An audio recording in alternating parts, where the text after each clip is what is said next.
ಆತ್ಮೀಯ ಕನ್ನಡ ಬಂಧುಗಳಿಗೆ, ಅನ್ನ ಕೊಡೋ ರೈತರಿಗೆ, ದೇಶ ಕಾಯೋ ಯೋಧರಿಗೆ, ನಿಷ್ಠಾವಂತ ಕನ್ನಡ ಪರ ಹೋರಾಟಗಾರರಿಗೆ, ಸಮಸ್ತ ಕರ್ನಾಟಕ ಜನತೆಗೆ ಶಿರಬಾಗಿ ವಂದನೆಗಳು.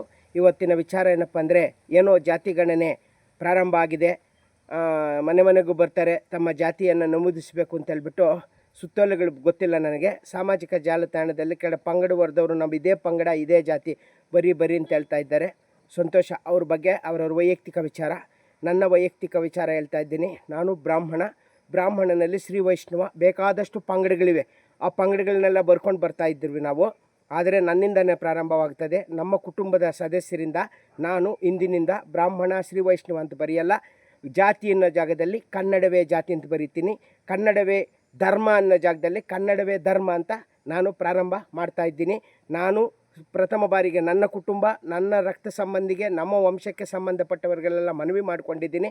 ಅದೇ ಥರ ಮಾಡ್ತೀನಿ ಅಂತ ಹೇಳಿದ್ದಾರೆ. ಸಮಸ್ತ ಕರ್ನಾಟಕದ ಎಲ್ಲ ನಮ್ಮ ಜನಾಂಗದವರು ದಯವಿಟ್ಟು ನಮಗೆ ಯಾವುದೇ ಸರ್ಕಾರದಿಂದ ಸೌಲಭ್ಯಗಳಾಗಲಿ ರಿಯಾಯಿತಿಗಳಾಗಲಿ ಬರ್ತಾ ಇಲ್ಲ. ನಮಗೆ ಜಾತಿ ಬೇಕಾಗಿಲ್ಲ, ಜಾತಿ ಪದ್ಧತಿ ಬೇಕಾಗಿಲ್ಲ. ನಮಗೆ ನಮ್ಮ ಬುದ್ಧಿ ಇದೆ, ನಮ್ಮ ಶಕ್ತಿ ಇದೆ, ನಮ್ಮ ದುಡಿಮೆ ಇದೆ, ನಾವು ಜೀವನ ಮಾಡ್ತಾ ಇದ್ದೀವಿ.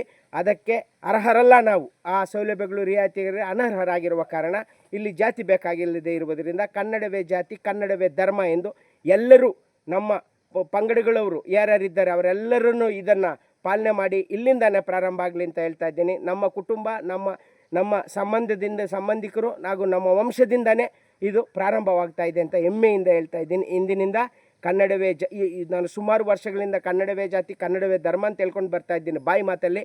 ಆದರೆ ಲಿಖಿತ ರೂಪದಲ್ಲಿ ಏನು ಸರ್ಕಾರ ಏನು ಸುತ್ತೋಲೆ ಹೊರಡಿಸುತ್ತೆ, ಆ ಸುತ್ತೋಲೆಗೆ ಅನುಗುಣವಾಗಿ, ಆ ಮಾನದಂಡಕ್ಕೆ ಅನುಗುಣವಾಗಿ ಇಂದಿನಿಂದ ನನ್ನ ಜಾತಿ ಕನ್ನಡವೇ ಜಾತಿ, ಕನ್ನಡವೇ ಧರ್ಮ. ಜೈ ಕನ್ನಡಾಂಬೆ, ಜೈ ಭಾರತ ಮಾತೆ, ನಮಸ್ಕಾರ.